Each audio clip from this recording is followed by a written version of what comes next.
Okay, so I got this fun little box here. This is the electronic speed controller. It's the throttle bag for crap. And this is the front hub motor. 1000 watts, 48 volt. So I have a slight issue. This won't go down any further. Okay, so I filed down and the wheel fits in here. Fits in pretty good. It's nice and tight. Gave it the old yank test and it wouldn't come out. And it spins pretty nicely. It was rubbing right here. The heads of the screws were rubbing on this metal, so I filed that down a bit. And now everything is fitting in there nicely. So I'm individually fusing the cells. Each of these little wires is a fuse going to each of the cells. And then on the top, these are the bus bars. And now I'm going to do the other side. What do you think about my nice color coding? My welds are extremely bad, or my soldering is quite bad. But I'm going to do this side to just get a crude battery set up. I don't have my BMS yet. But then I will hook up the speed controller here. 1000 watt for the bike. It's 48 volt. I've got the speed controller set up. Just connect the green wire to the green wire, blue wire. Plug that thing in right there. This goes to the throttle. These go to the battery. That is a fuse right there. And this is the battery. That is positive. That's a negative.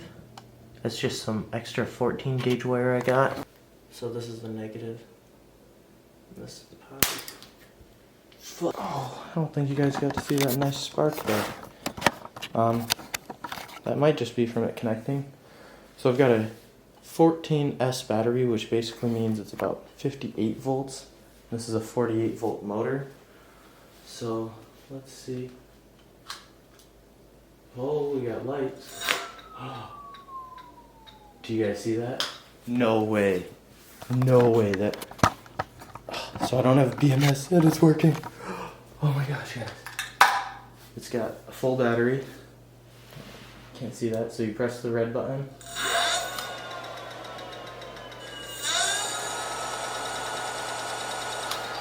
Oh, that is so cool, guys.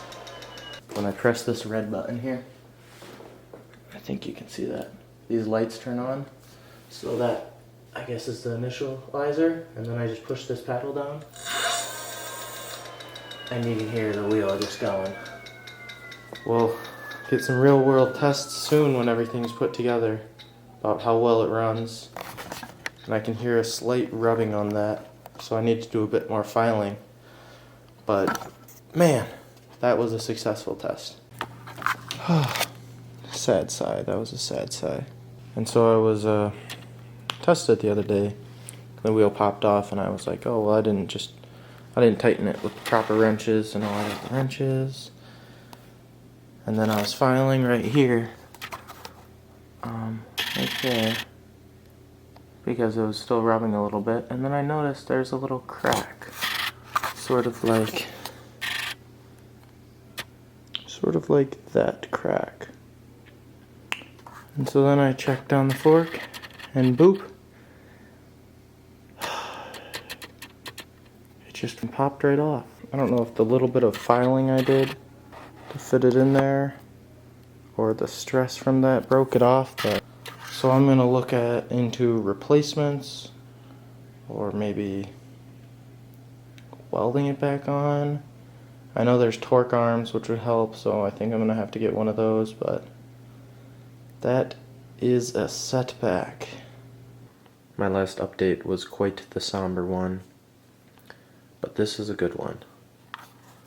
I've wired up the BMS. I get my voltage. This is the negative. This will be the positive. I just need to put on the wire and then put some more tape on it. You know, it kind of looks a little Looks like I just wrapped tape around it because that's what I did do. I need to slap a little more tape on there. And this is the bike rack that I'll keep the battery on. I think initially I'm just going to strap it on, and then later on I'm going to make the 3D printed case for it.